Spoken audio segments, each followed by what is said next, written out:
नमस्ते। सबसे रिक्वेस्ट है कि मैंने यूट्यूब चैनल बनाया है और सब्सक्राइब कर लो प्लीज़, ताकि मेरे पति की थोड़ी हेल्प हो सके, क्योंकि हम लोग घर पे ही बैठे हैं, कोई काम करने वाला फ़िलहाल है नहीं और कोई सपोर्ट भी नहीं कर रहा। सारे आ रहे हैं, न्यूज़ वाले सब आ रहे हैं, होके चले जा रहे हैं, सपोर्ट कोई भी नहीं कर रहा। तो आप सबसे रिक्वेस्ट है कि सपोर्ट करें हमारी थोड़ी सी। Hi guys. ये मेरे पति हैं, मेरे हस्बैंड, मेरी लाइफ लाइन। मैं कोई जासूस नहीं हूँ, मैं इनकी मोहब्बत में आई हूँ, यही सच्चाई है।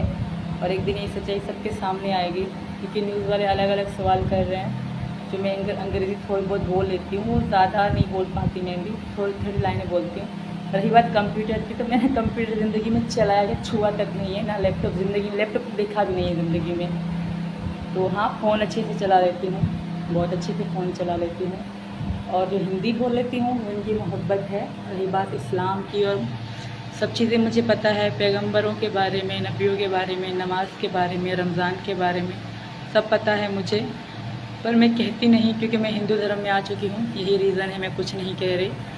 प्लीज़ हमें सपोर्ट करो, ताकि हमें थोड़ी सी इनकम हो सके इनकी, और हम अच्छे से रह सकें। अभी तक हमारा केस चल रहा है, तो अभी लोगों को मैं, ये जो मुस्लिम लोग कुछ मेरे बारे में वीडियो बना रहे हैं, सुबह भी एक आंटी की वीडियो देखी मैंने, बहुत बुरे तरीके से मेरा नाम कह रही थी। कहने दो, उनका भी बनता है कि इस्लाम से मैं हिंदू धर्म में आई हूँ, तो गुस्सा उनका बनता है।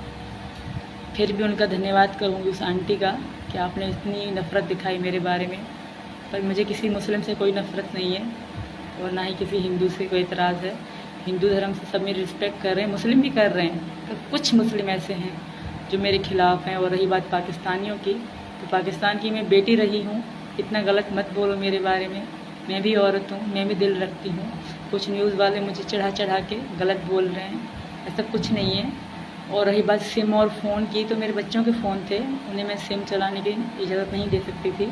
हॉटस्पॉट से वो नेट चलाते थे, क्योंकि कराची में, पाकिस्तान में 7 दिन का पैकेज होता है, 30 GB मिलते हैं उसमें।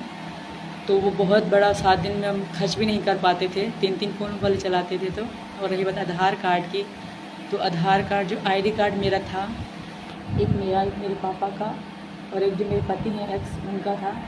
कोई 3 ID कार्ड मेरे नहीं हैं, मेरा एक ही ID कार्ड था।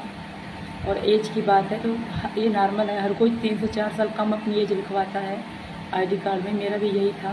ये पाकिस्तान में आम चलता है, तो लोग इन बातों को गलत गलत करके कह रहे हैं। ऊपर वाला जानता है सच क्या है, और एक दिन सबके सामने भी आएगा। धन्यवाद। तुम भी बोलो। और गाइस, धन्यवाद।